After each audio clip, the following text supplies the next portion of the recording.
So good morning and welcome to the November session of the Daring to Learn webinar series. My name is Alaina Boyd.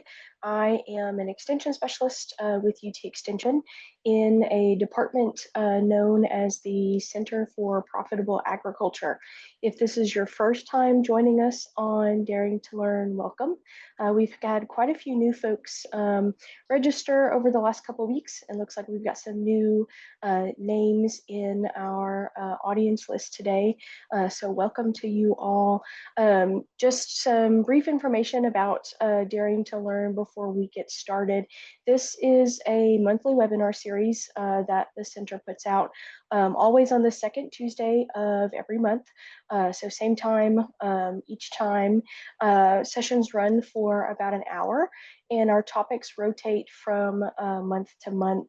If you are a Tennessee producer and you're interested in an educational credit for the Tennessee Ag Enhancement Program, or TAEP, if you participate in 5 Daring to Learn sessions in a calendar year, that will qualify you for 1 educational credit for application B for TAEP. So I always try to mention that at the beginning of every session.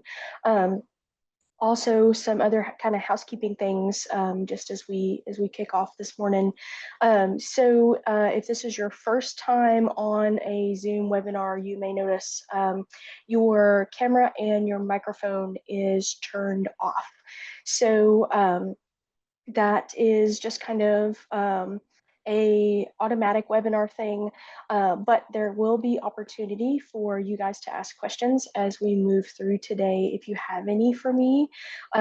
There also is a chat feature, and I will turn that on to make sure if anyone has any questions that you can send those in the chat as we move through.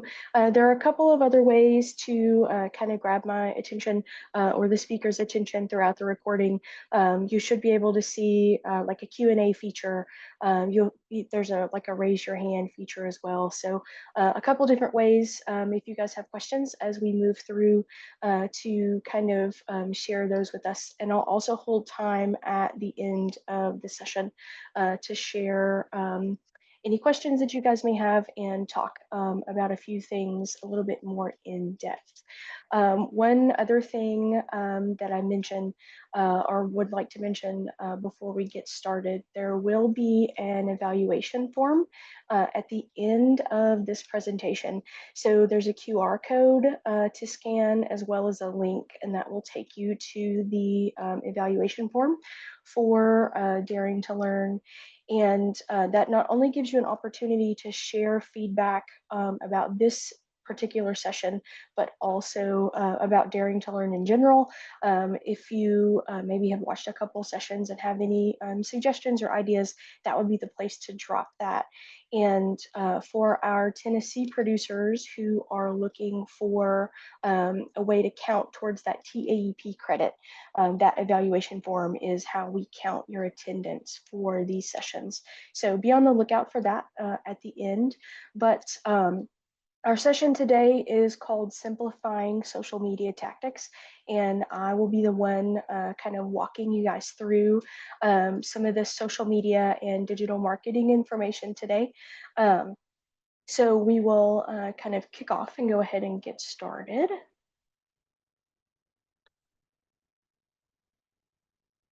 All right. I had introduced myself already at the beginning of the session, but just to kind of give a little bit more information about me and my role as an extension specialist. As I mentioned, my name is Alaina Boyd.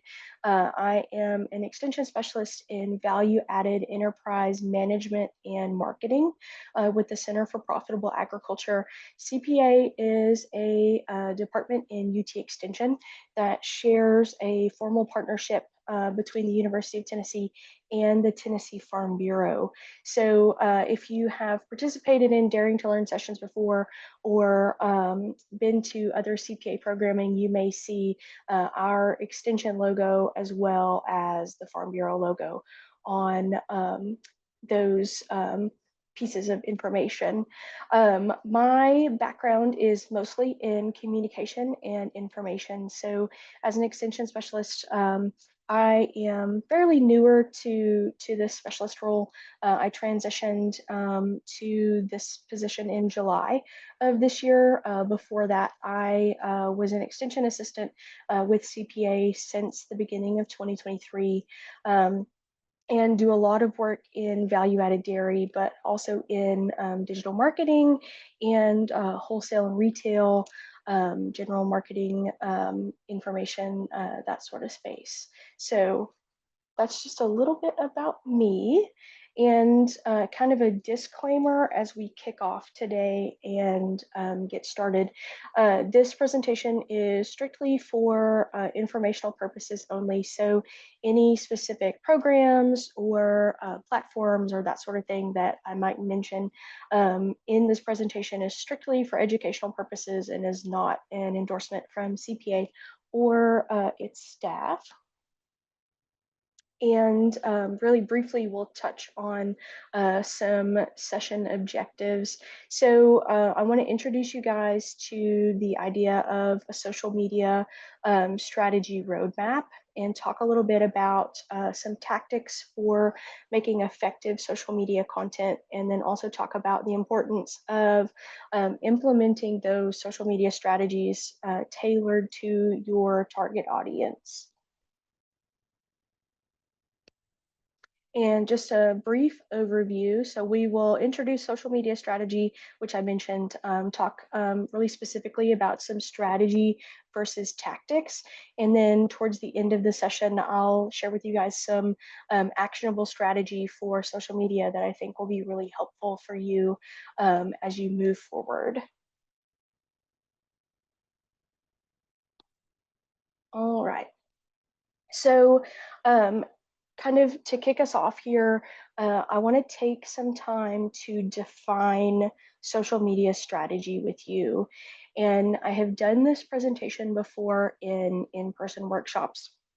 And I kind of ask this question, which might be kind of rhetorical, maybe. I've gotten some interesting answers. So I asked the question, would you embark on a road trip without any direction? Sometimes we have some adventurous people in the presentation or in the audience that say yes, they absolutely would. Um, so maybe you are one of those people where you'd say, yeah, I'd totally take a road trip without any direction in mind. So if you did, would it not make it hard to reach your destination if you had no idea how to get there? I ask that because I think it's really helpful to think about social media strategy for your brand or your farm business as a roadmap to help create effective social media content. So, kind of begin to think about that social media strategy in the context of a roadmap. And next, I wanted to take some time to talk with you about the difference between strategy and tactics. So I think sometimes people might use those terms a little bit interchangeably, but strategy and tactics are actually two different things. So think of social media strategy now in terms of like a sports playbook.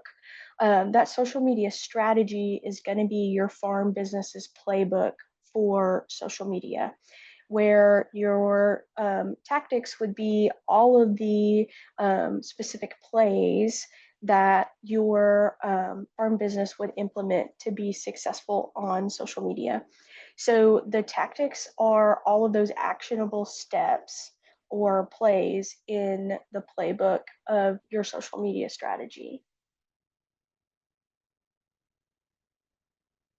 So just to kind of recap on that, think of your strategy as a roadmap and your tactics more as the individual components or the stops along the way with your social media strategy overall. One other thing I do want to touch on with you guys, kind of as we start to move through this social media discussion, this concept of reality versus expectation. So I like to talk about kind of the concept of going viral and the concept of effective social media.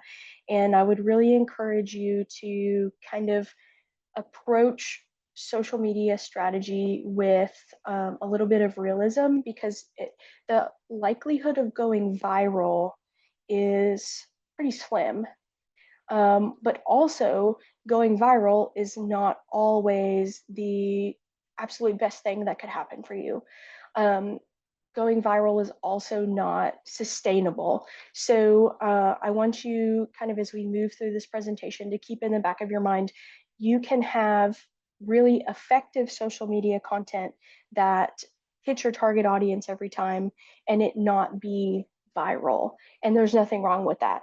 I would argue that if your content is effective every single time, that's more important than reaching like Beyonce levels of social media stardom. So, kind of keep that in mind as we move through this discussion today. And some of you may be familiar with this concept of the 80-20 rule.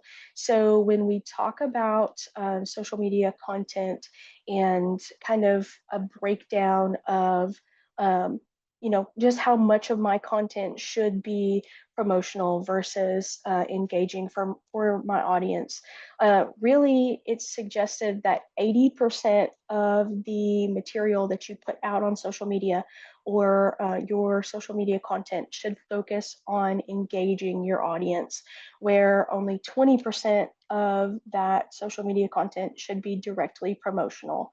I don't know about you guys, but I really get, I think, fatigued with seeing constant ads on social media of kind of every time I scroll through Instagram or Facebook of it being constantly in my face, buy my stuff. Um, it's, I think, a much better practice to focus on the 80-20 rule, where only about 20% of that social media content is directly, hey, buy my stuff, versus 80% more of engaging your content. And we'll talk a little bit about the different types of social media content and what engaging really looks like as we move forward. There are a few more kind of core marketing concepts that I wanted to run past you guys before we really get into, I think, the meat of this social media strategy. So some of you, you may be familiar with this concept of what we call the marketing mix. So depending on who you're talking to or where your information is coming from, I've seen the marketing mix posted as 4 Ps.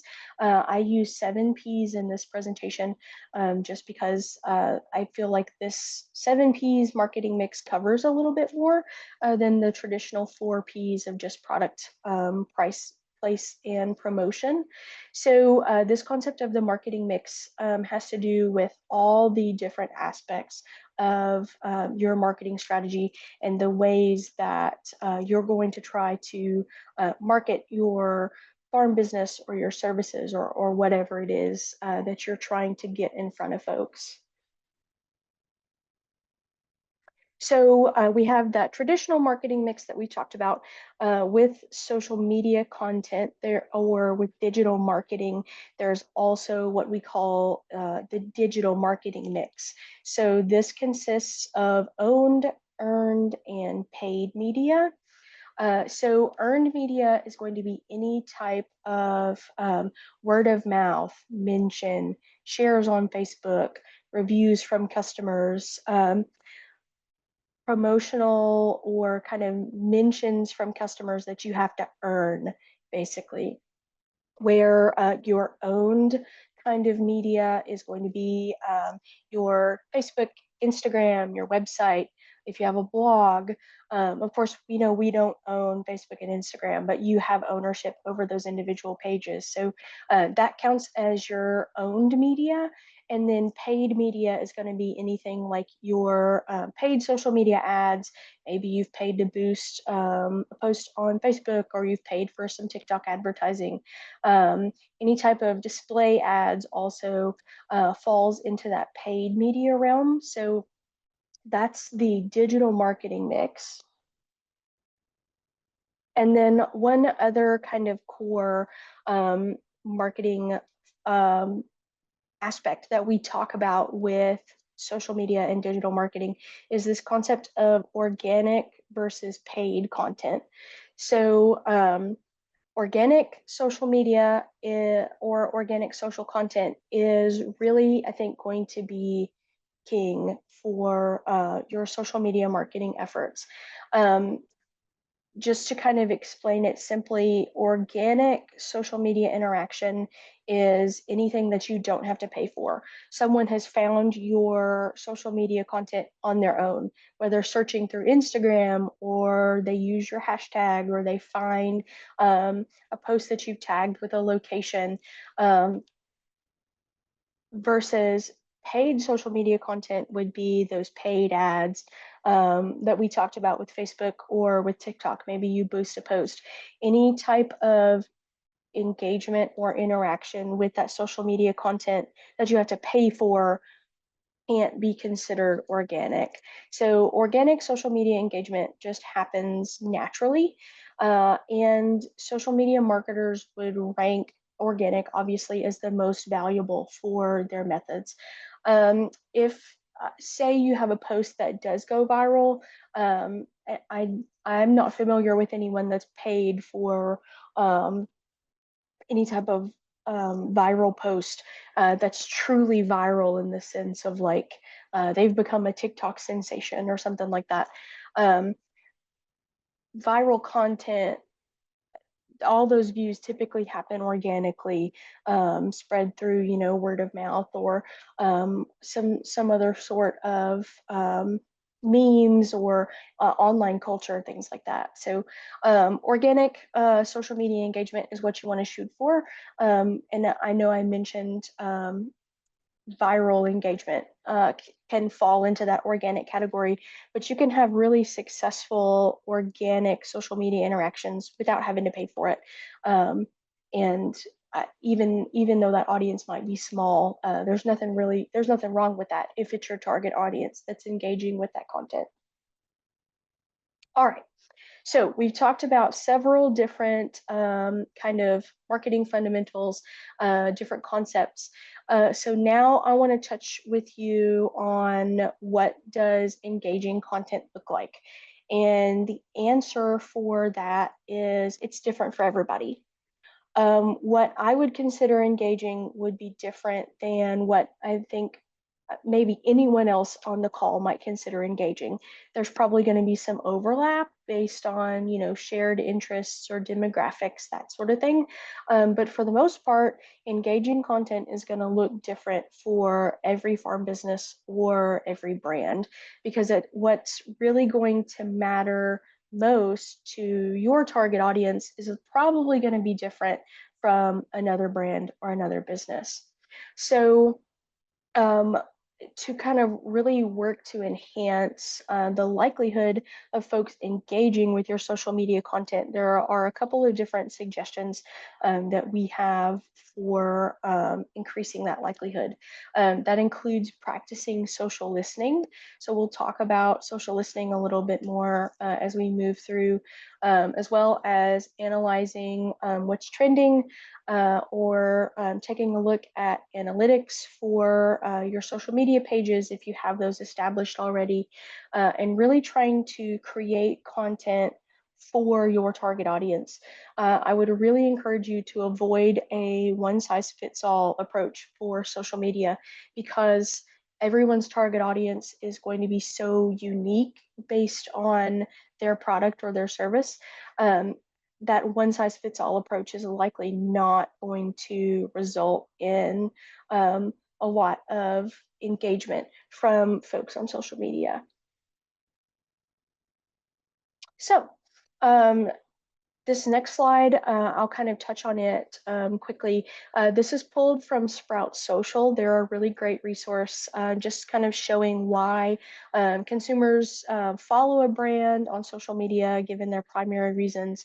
And so this shows that 68% of consumers shared that they chose to follow a brand on social media to stay informed about new products or services.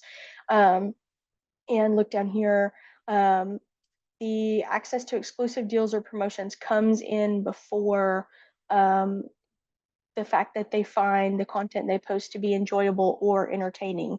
So folks are using social media to really kind of stay on top of products and services. And we'll talk a little bit about generational marketing in a few slides, but a lot of the younger generations, like millennials, or I'm even a Gen Z, um, those folks will use social media kind of almost in place of going to a search engine. So we'll talk a little bit more about that when we get towards the generational marketing. But just wanted to share that information with you guys. And this next slide, the biggest takeaway from this one, this is again pulled from the Sprout Social Index. Consumers feel like they do not see enough authentic, non-promotional content from brands on social media. So it's really, really important that you are really trying to be authentic about your brand, about your mission, the products or the services that you provide, and really try to be transparent about your kind of brand identity, the things that you value, your business practices, because consumers are craving authenticity now more than ever.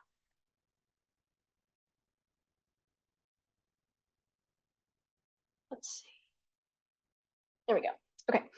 So this next slide, this is kind of just a funny that I like to include in this presentation. It is a meme for those of you who may or may not be familiar with internet culture. And it just kind of highlights the benefits of knowing your audience for social media. So if any of you guys are familiar with Duolingo, it is a language learning app. Their mascot is Duo the owl, and kind of the point of this post here is Duo's crying up top because the social media manager is being asked to copy what Duolingo is doing. If you all are familiar with kind of internet memes or online culture, Duolingo has gone viral several times for kind of what they call unhinged humor through their social media posts.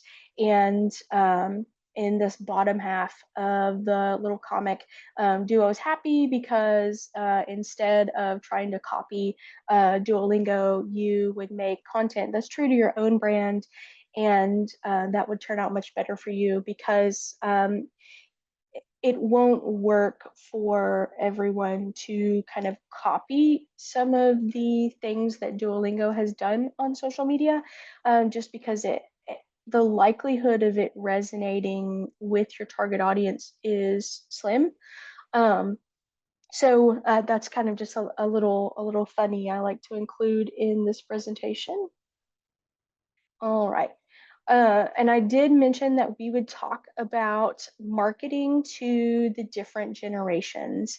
So not sure if everyone on the call knows the generation that they belong to.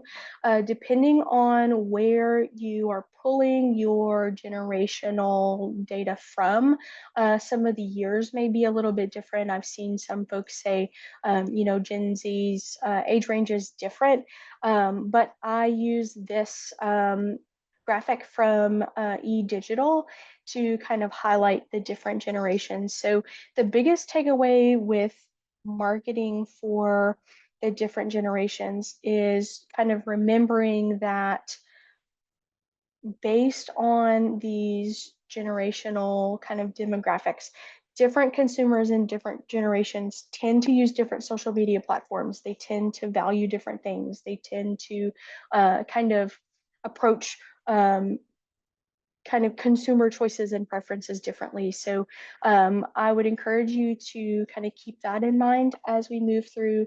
There are also some hallmarks of marketing to the different generations on social media. So this graphic is from HubSpot. They're another great social media resource. And this just showcases the different social media platforms out of the top five that generations tend to exist on. So if you'll notice here, Facebook is kind of overwhelmingly Gen Z or Gen X, I'm sorry, our 80s babies. So mostly predominantly on Facebook versus Instagram is very high millennial and Gen Z usage, as well as TikTok. So kind of when I think about Instagram versus TikTok, I would almost consider Instagram a millennial platform and TikTok more of a Gen Z platform. But that's not to say that there aren't other generations that don't exist across different social media platforms. I would really encourage you to not kind of discount one platform over the other, or using TikTok for an example. Um, I think you can still be very successful on different social media platforms, um, even if you don't think that your primary target audience generation would be there, because there are large amounts of non-Gen Z users on TikTok. So just kind of wanted to touch on that quickly. So these next few slides, I will try to move through kind of quickly. I want to make sure we don't run out of time, and this can turn into a longer presentation. So these next few slides are just some generational takeaways. This first one starts with Gen X, and as we mentioned, a lot of our Gen Xers are on Facebook. They also use a lot of YouTube. That was something that was surprising to me at first, and then I got to thinking about it. My father-in-law is really, really big on using YouTube as a resource and as like a social media platform. He watches YouTube videos every day. I'm when I stop to think about it, I'm maybe not as surprised when I originally thought about it. One big takeaway for Gen X consumers and what makes a brand memorable for them would be responding to customers. So 55% of Gen X consumers responded that actually taking the time to respond to them, send some sort of a personalized greeting, that really, I think, resonates with this generation more so than others. Millennials, one of the biggest things that I like to share with folks about millennials when I give this presentation is that millennials are probably older than you think they are. Um, I know it's kind of become a joke online or kind of in internet culture to talk about those darn millennials.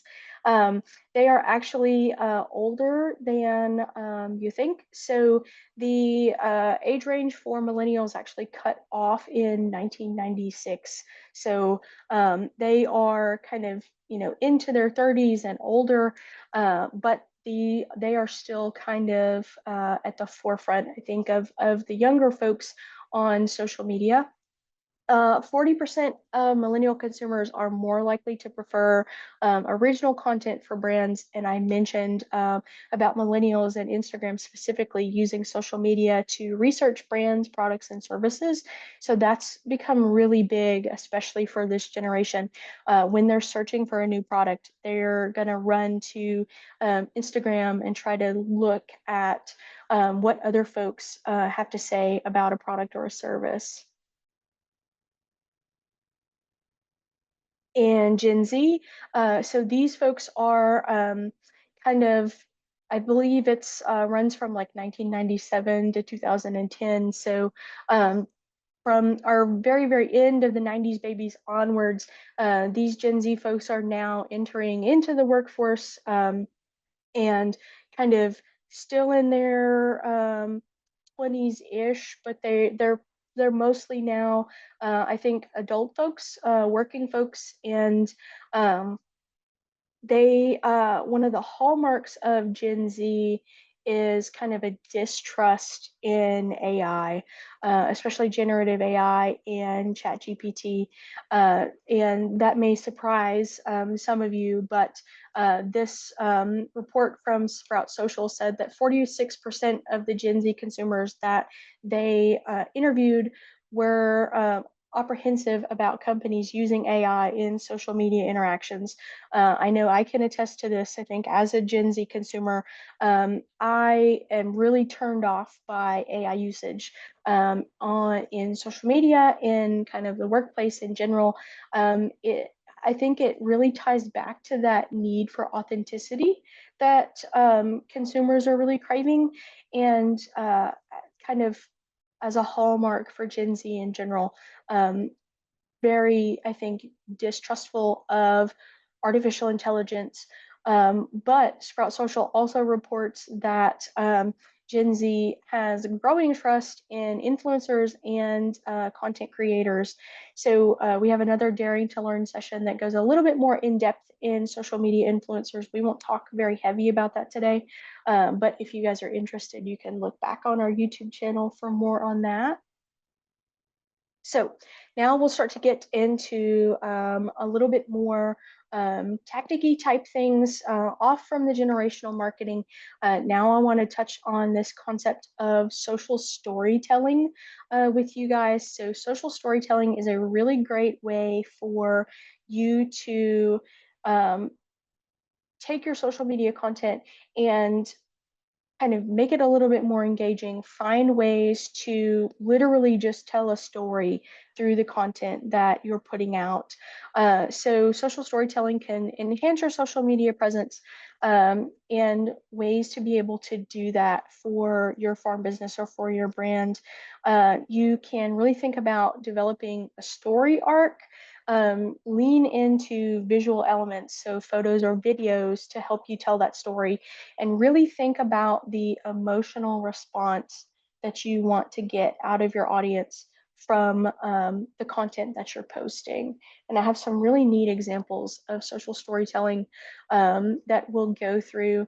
This one is one of my favorite Facebook posts. I see it every fall. I think it makes its rounds again. It's a few years old, from 2019, from a company called Sitka. So they make hunting gear, and I really want you guys to take a look at this picture and think about the story that this tells. So this is a guy, he took his bird dog out for one of her last hunts. She's 14 years old, and she really wanted, to be there, but she's older, and it just I think the emotional like magnitude of this picture, even without the caption, it just tells volumes. It's super cool to see. So this is one example of social storytelling from a Facebook post I like to share. This other one is from Instagram, and you guys may not be able to see this. Normally, when I do this presentation in person, I have to zoom way in on this picture. This is a post from Banded. They are also kind of like a duck hunting kind of brand. This is a picture of a bird dog, and the reflection in the eye of the dog are birds in the sky. And this was the whole caption for that post, just three hashtags, and then they tagged the person that took the picture. And they say that pictures can tell 1,000 words. Um, this one is super, super powerful. Great example of social storytelling that really, I think, hits the nail on the head for their target audience for Banded, without having to put in a lot of effort into like a caption. Um, so really try to let the photos or the video content do that work for you. And this last one is screenshots from a TikTok. So you can't see this video since I've got PowerPoint slides that are still here. But this is a video of a dog standing on a platform during duck season. And the video kind of pans around his head, and it's a cold morning. There's kind of like, fog around the dog, and you can see the mist or his breath in the air, cold, and it's just super cool. Another really great example of social storytelling using video content through TikTok. So, and again, super short caption. They give credits to the person that posted this. Looks like they probably reposted it from somebody. There's a few hashtags on there, but not a lot of not a lot of stuff in the caption. They're really letting that video content do the social storytelling heavy lifting for them. All right, so one other kind of tactic that I want to touch on with you for social media content is repurposing past content for different social media channels or to tell different stories across different platforms. So I would really encourage you to think about um, photo or video content that you've posted in the past. The likelihood of someone remembering a post that you made a year ago is slim. Um, and I would really encourage you, especially in use cases like if you have a longer video, take a snippet out of that, turn it into an Instagram reel. Maybe you used it on YouTube kind of as a longer video. Well, there's no like rule that says you can't use that on Instagram. You can also reuse pictures from Facebook for a new Instagram post, or use post the same video to TikTok versus Instagram, that kind of thing. You can definitely repurpose past content, and I think that would take some of the mental load of trying to handle um, social media management and really kind of make things a bit easier for you. I would encourage you, I think, to work smarter, not harder. So there's no rule that says you can't repurpose past content for social media. I also want to talk with you guys about the power of user generated content. And so this idea behind user generated content, or UGC, this is going to be any type of content that someone makes for you. So I use these three pictures because this is my dog. Uh, and it just kind of shows an example of UGC at work. So this first picture here was taken at an agritourism operation, a tulip farm, and no one paid me to take that picture. They put a sign up. I thought, oh, this is really cute. I'll take a picture of my dog and post it. And so I tagged the agritourism operation in my post. Other folks saw it. I know that there were folks that went to that agritourism operation as a result of me having shared my experience. So user generated content is a way for folks who have interacted with your brand or your business. I use agritourism operations as examples for this a lot, just because it's kind of a common use case. But user generated content is going to be that word of mouth marketing or reviews or posts from maybe a mom on in your community who came and had a great time at your operation, or they had a really great kind of shopping experience at your farm store, and they posted about it. That user generated content is going to be any type of social media content that folks post about your brand or your business that you didn't pay them to do. So UGC can be really powerful, and I think transformational for folks, especially in communities where folks are maybe looking for experiences or ways to connect with farm businesses. I would really encourage you to use something like this sign that Hubert Family Tulips used, or use a hashtag, or give folks a photo opportunity to be able to create that user generated content for you, because then that not only gives you content that you can share, you can also allow those folks who had that really great experience to post about it online and say, man, I had a great time. And then they use your hashtag or they tag your social media accounts. And then it just continues to kind of grow the engagement with your brand that way. All right. So these next couple of slides have some information about captions. for social media. So different social media platforms have different caption links and character links. This first graphic is from Hootsuite. That's another really great social media resource that I would encourage you to look into. So you can see this goes really in depth. You guys will get a copy of these slides towards the end. So I won't spend a whole lot of time on this page specifically. I do have some kind of takeaways, key highlights from specific uh, social media platforms to kind of think about. The big takeaway with Facebook, I want you guys to keep in mind the character limit for Facebook is super, super long. Um, Facebook is a great place for long form written content, but just because you can put 33,000 characters into a Facebook post doesn't mean that you should. The sweet spot for engagement for Facebook posts would be between 40 and 80 characters. Keep in mind that's characters, not words. So 40 to 80 characters ends up being less than 20 words in a Facebook post. And I would argue that the biggest takeaway for Facebook posts, if you are going to have a caption or written text on Facebook, is to aim to have your most important information to fall above this see more button.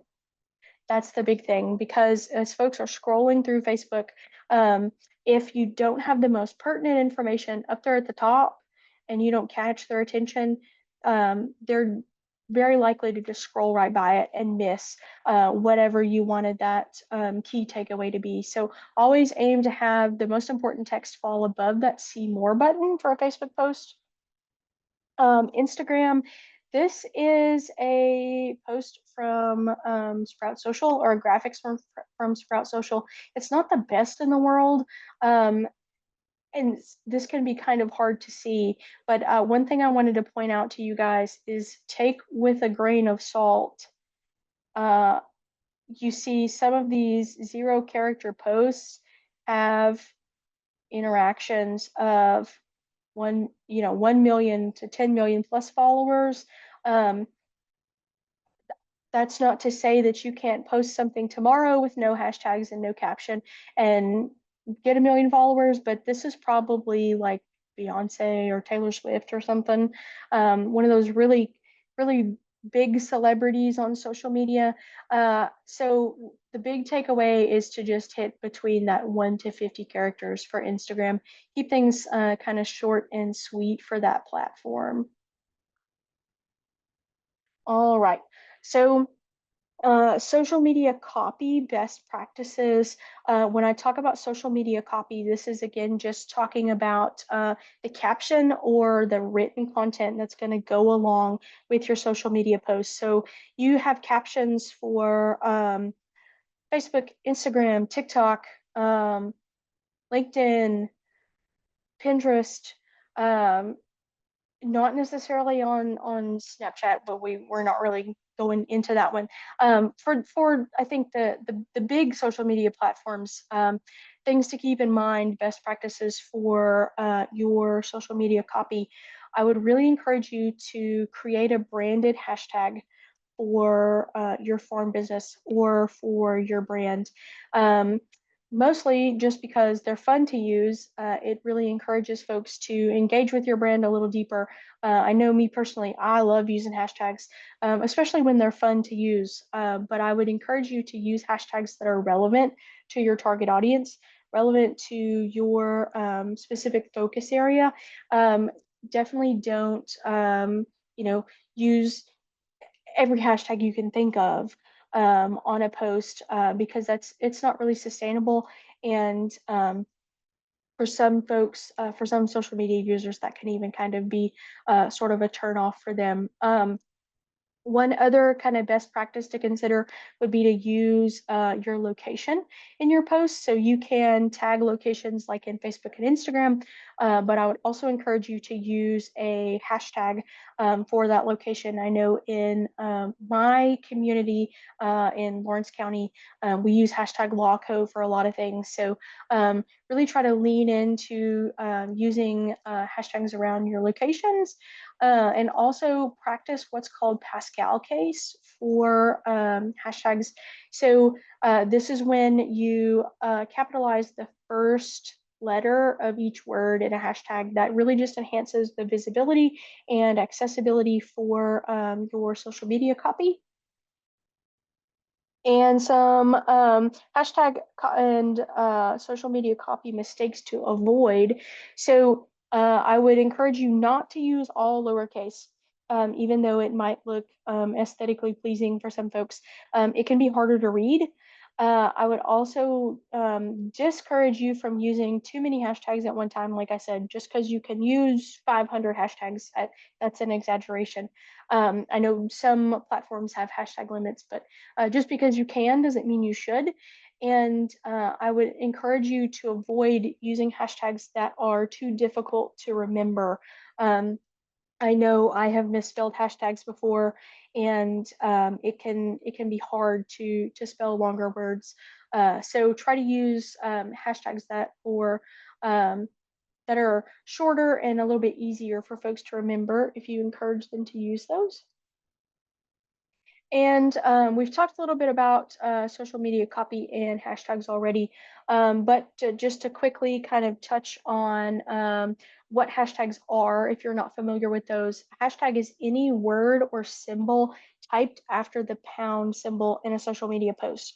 So hashtags can categorize and track content on social media.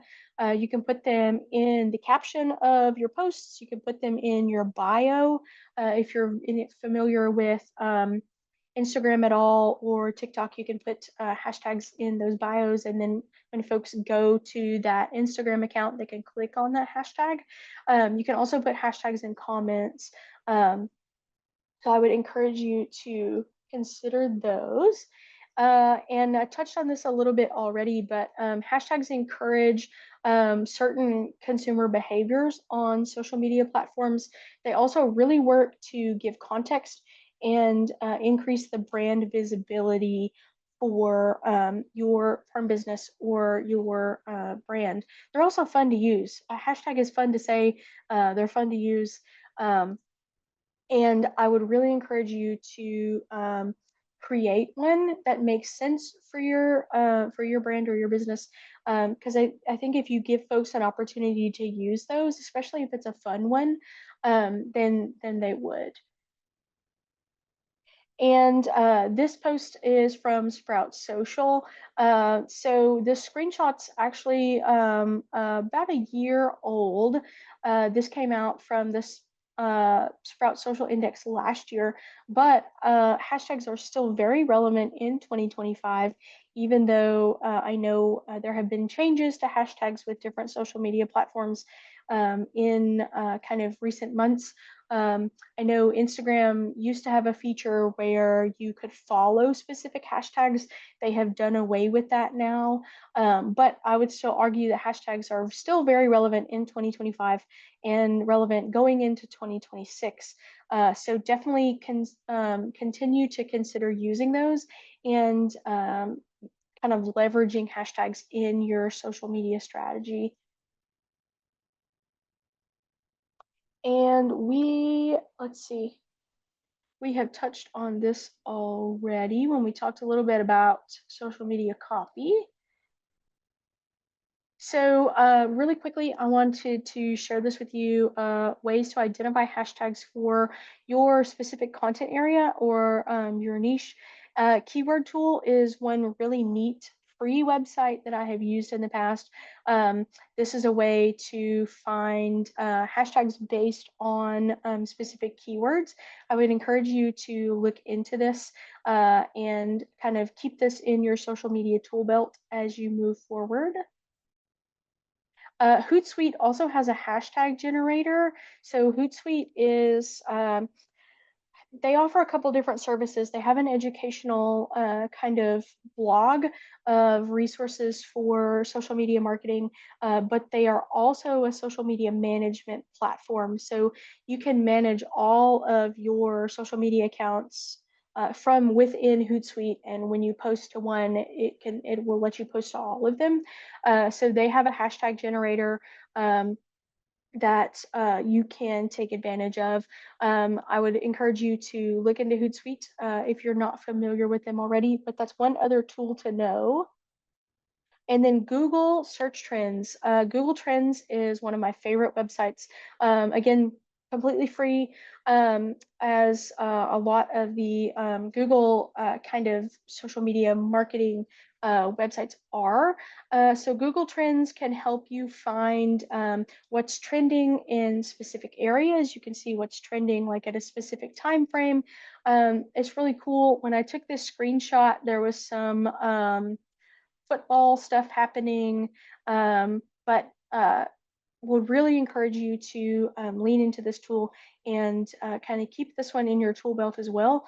It can help you stay on top of more like state or local specific trends, as well as like kind of countrywide or global. But this is a really neat tool that is free.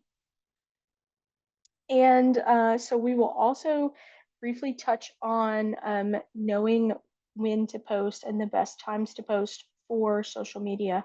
So this screenshot is from Influencer Marketing Hub, and you'll notice they have got several different platforms here, and best times to post and then times to avoid posting. I think I have some other slides in this presentation that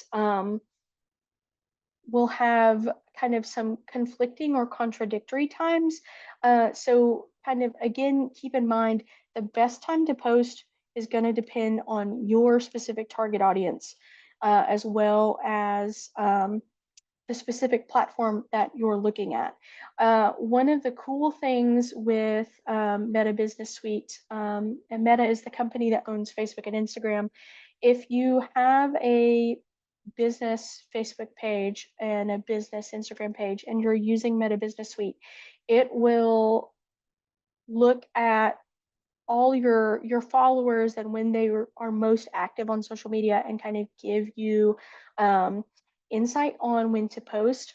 I think my biggest takeaway on knowing when to post is again just remembering it's going to depend on your specific audience. It's going to depend on the platform that you're looking at. So just because they might give an overall best time to post for Facebook, that doesn't mean that your audience is going to be active at 1 p.m. Lately, I know for the center social media, Meta Business Suite has been telling me the best time to post is like a Sunday at 7 p.m. because that's when our followers had been most active. So I think my biggest takeaway for knowing when to post is that there are lots of resources out there that give you kind of sweet spots or times, but it your specific audience is going to really influence that. And I know I mentioned Meta Business Suite has been telling me that the best time to post for CPA has been like Sundays at 7 p.m. Well, Sprout Social said one of the worst days to post is on Sunday. I don't know about you guys. I still get on social media on Sunday. So kind of take these best times to post on social media with a grain of salt, because as your audience grows and your followers can change over time, their consumer behaviors can change over time, uh, your target audience can change. So the folks that you have now engaging with your content may not be the same folks engaging with that content in 4 or 5 years. um, and their customer behaviors can change over time. And we'll kind of just gloss over these because you guys will have these in the slide when I share that.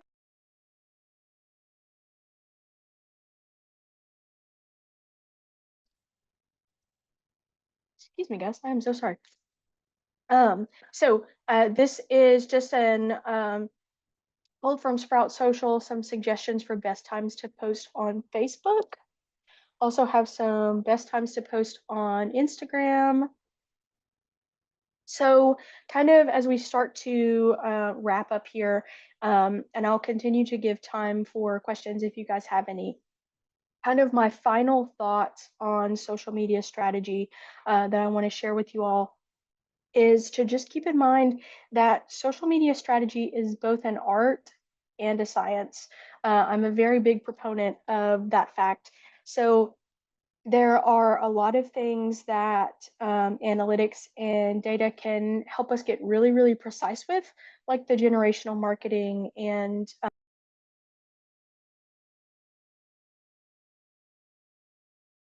I'm so sorry. I have been battling a cold the last week or two, and I have talked for a while. Let's see. We just got a question in. So let me finish this thought, Amy, on social media strategy, and I will come back and answer this question. So, like I said, social media strategy is both an art and a science. We can get really, really precise with some data points, but there are some things that it will take a little bit of more of that art side until you get it right.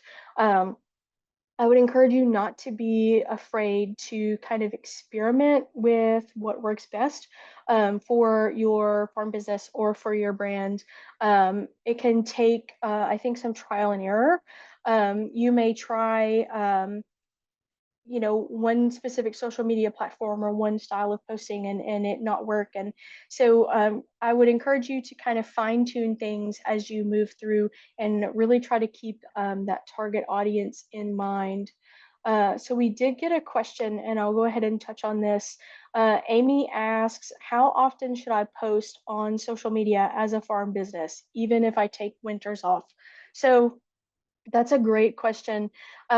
Similarly to kind of the times to post for social media, I would say that that's largely going to depend on your target audience. So there's not necessarily a right or wrong for how often to post. I would encourage you that consistency is more important over volume. So if you think you can only commit to like one social media post a week, or maybe it's one every other week, or you do one every other day, I would encourage you to try to stay consistent with that because consistency will be more important in the long run, I think, rather than volume. And you mentioned even if I take winters off, so I'm assuming you're probably like a seasonal business. So maybe using an agritourism operation as an example again. Um, I would encourage you, even if you're a seasonal business, to continue to post throughout the year because you're going to continue to just cultivate engagement as you move throughout the calendar year. Um, and it will keep folks thinking about you in the off season as opposed to, okay, maybe you're just open during the fall. Well, if you don't post for the first time until like August, and you start, during that month, um, then that might be a little difficult to kind of keep followers engaged and kind of cultivate that kind of loyalty throughout the year. So yeah, there's definitely nothing wrong with posting throughout the year, even if you take winters off. And there's not a magic number, I would say, for how often you should post. I think one of the biggest things that I like to tell, especially the farm business folks that I work with, it's hard to do social media, I think, full time. And you guys are farmers first and foremost. So you have all these other responsibilities on top of having to manage your farm business's social media. So try to find a balance that works for you. And if you can, and if that looks like only one post a week or one post every other week, or maybe you have the capacity, maybe you're a social media person and you really enjoy that and you're able to post every day. That's great. Um, I would I would try to avoid posting like 5 times a day. Um, it especially depending on like the content type. And we got another question. What are your thoughts about using music with Instagram posts? Just use it for reels or for posts too. So that I'll kind of segue from the point I was making about posting all the time. So um, I think one way that you can kind of leverage the variety of social media platforms with posting frequency is that you can say maybe you don't want to make an Instagram post every day, but you can make a story. And I think using stories as a way to show like daily snippets from the farm, or maybe you've made some changes to like your retail space or your storefront or whatever it is. Um, Posting like a story every day is okay because those go away in 24 hours. But and you can post multiple stories in a day, but I don't know that I would post like 3 times a day every day. It's going to depend on your audience and some of those really specific insights. Like I know Meta Business Suite will tell you. Um, it'll give you suggestions. So, rolling back to the thoughts about using music with Instagram posts, I think it's fine to use them in Reels as well as just in photo posts. I've played around with that in a couple of business pages that I have used, and I think especially if you have a really Instagram savvy audience and you're posting content regularly to that platform, I would say lean in totally to adding music to posts. There's nothing wrong with it. Um, it's not going to detract anything, and I think even now you can um, similarly with TikTok, there's a way to like if you use a specific sound for a post, then that post is going to show up under that sound. So yeah, there's not a right or wrong for that for music with posts. Um, you don't have to use music for reels. Now, we have some daring to learn recordings about short form and long form video that are on our YouTube channel. If you guys are interested in some more nitty gritty aspects for like Instagram versus YouTube, yeah, I would encourage you to use the music, especially if it makes sense for your post, but you don't have to. And if you have a reel, say that you're making a video like a day on the farm or you're going out to feed cows or something.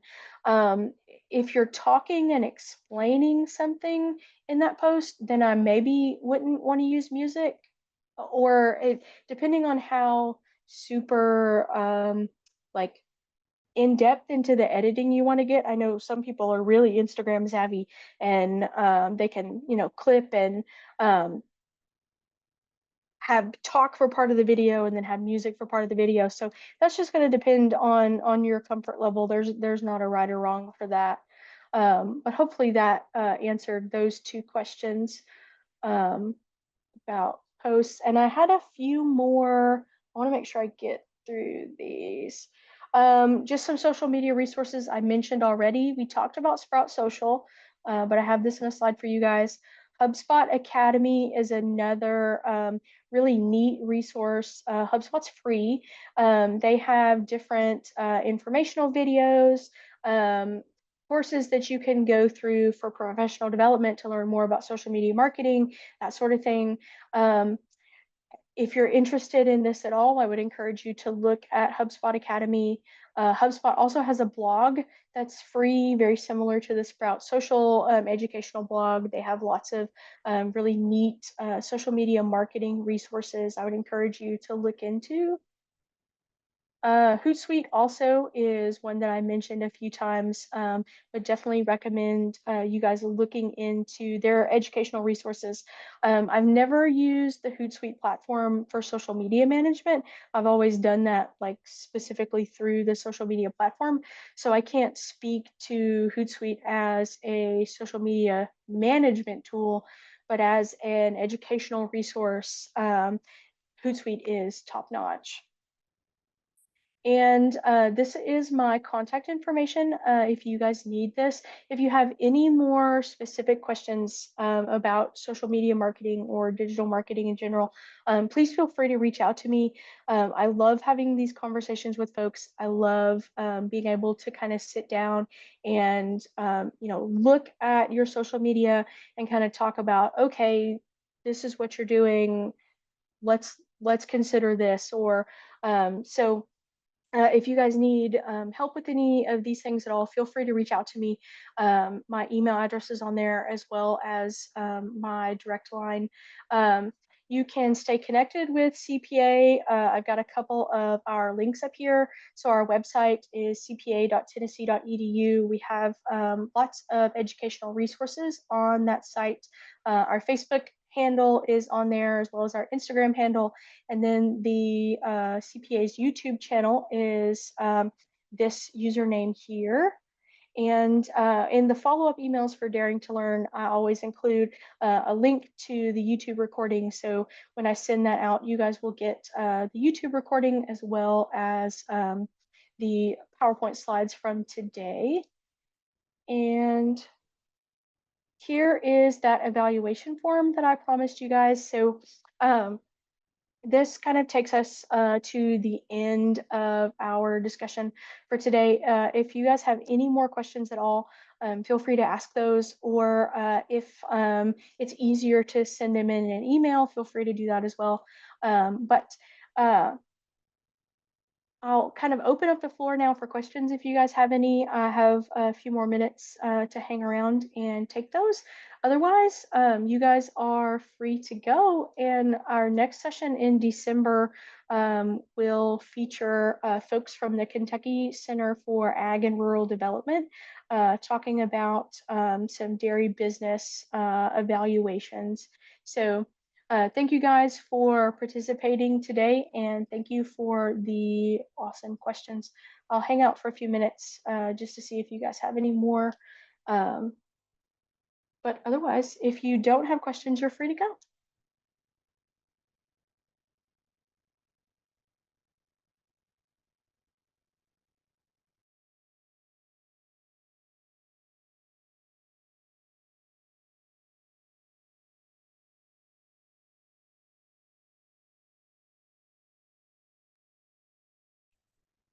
No worries, Amy. If you want, if it's easier, I can turn your mic on, or you can go ahead and type it because we got another one, another question. What is the legal side of using pictures and music for other people for social media? So I would encourage you to not use pictures from other people um, in your social media posts unless you have permission to do so.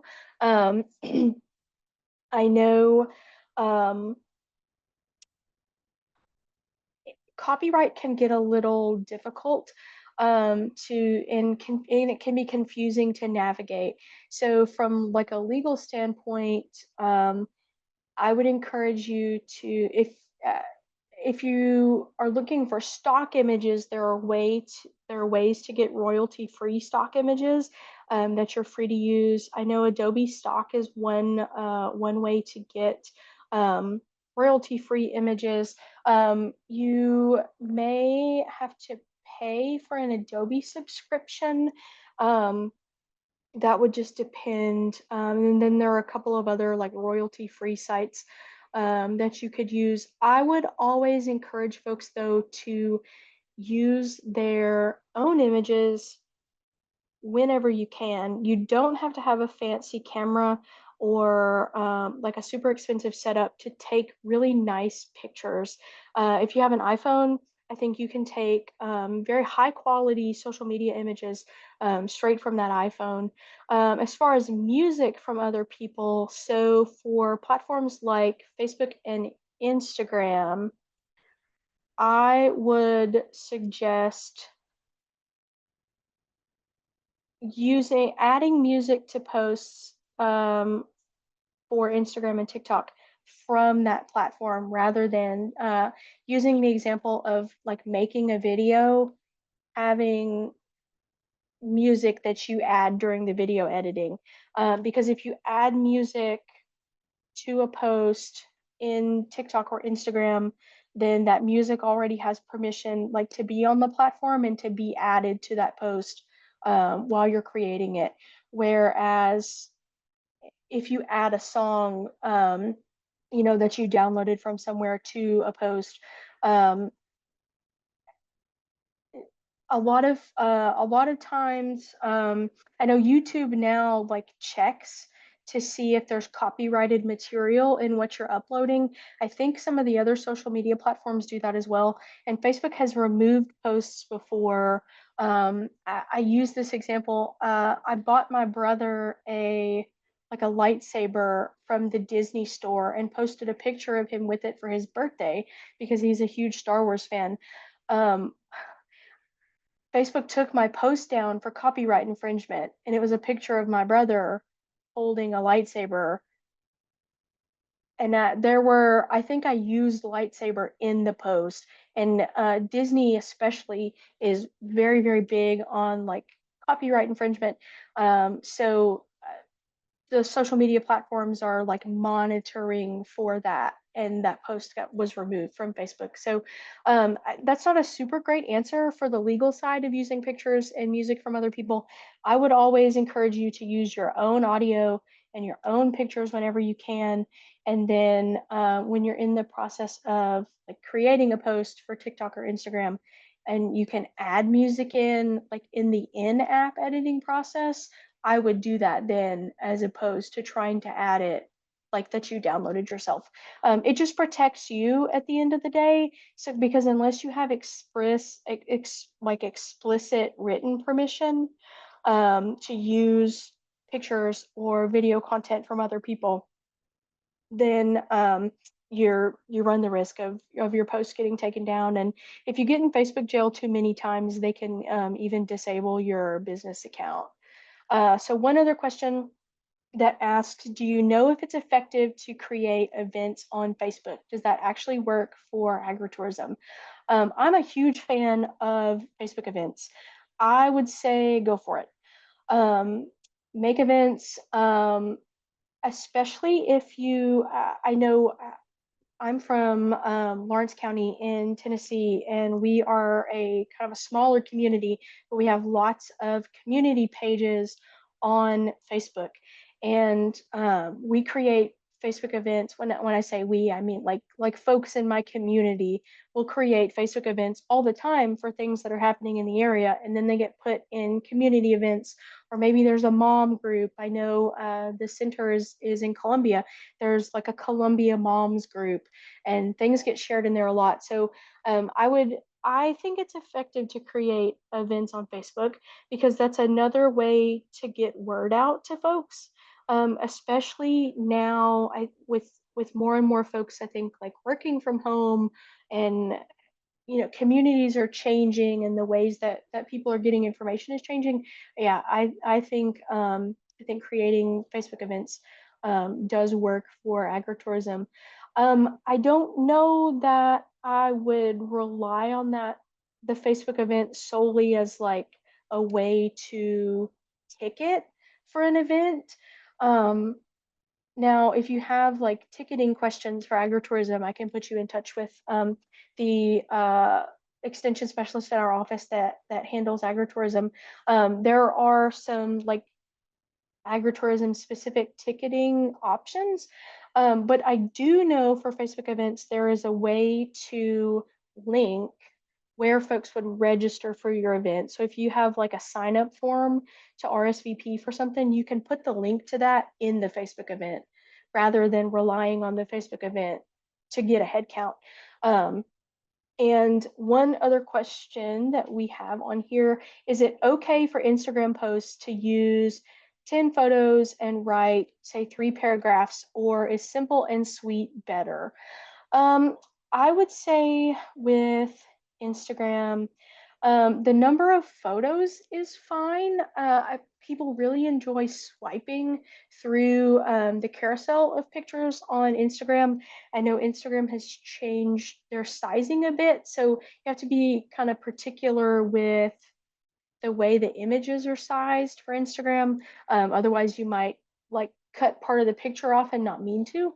But posting multiple pictures for Instagram is fine. I would say I would say simple and sweet for the caption would be better. One of the most frustrating things for me, I think, with Instagram, because we post as a center to Instagram and post about our educational events, there are like links that I need to share with folks, and I can share those links in Facebook, but you can't put links in your Instagram caption. So then I have to put it on the flyer, and I'll say something like see flyer for more details. So the big thing with Instagram versus Facebook is the shorter the caption, I would say the better.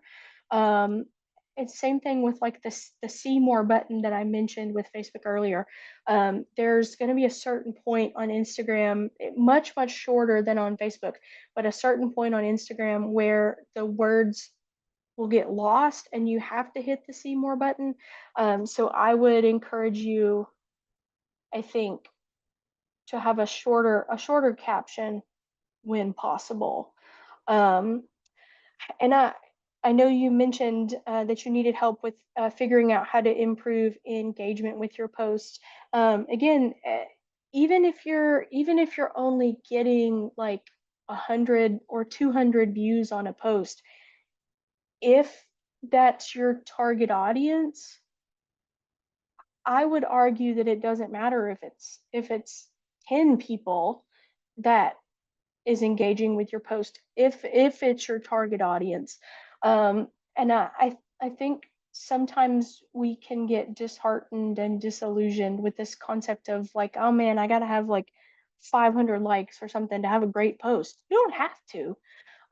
We don't have a lot of Instagram followers for the center's Instagram, but we get kind of a stable engagement of like 40 or 50 people of producers who are seeing, posts about daring to learn or about our programs or something, and then it translates into people, visiting the website or signing up for a program.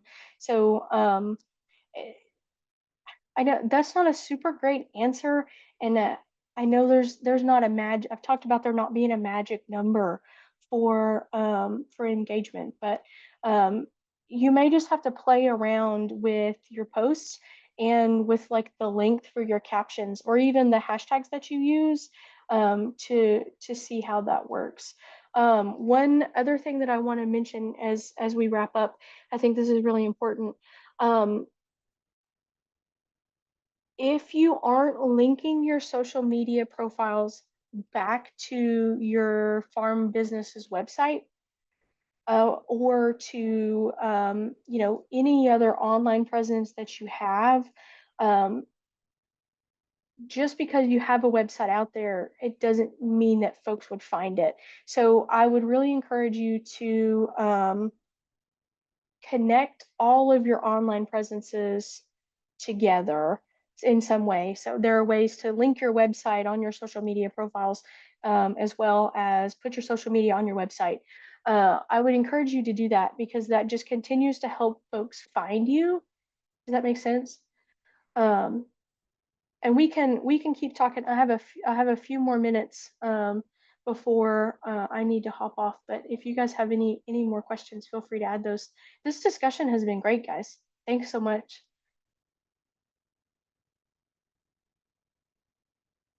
If you don't have any more questions, those of you that are still hanging out, you guys are free to go.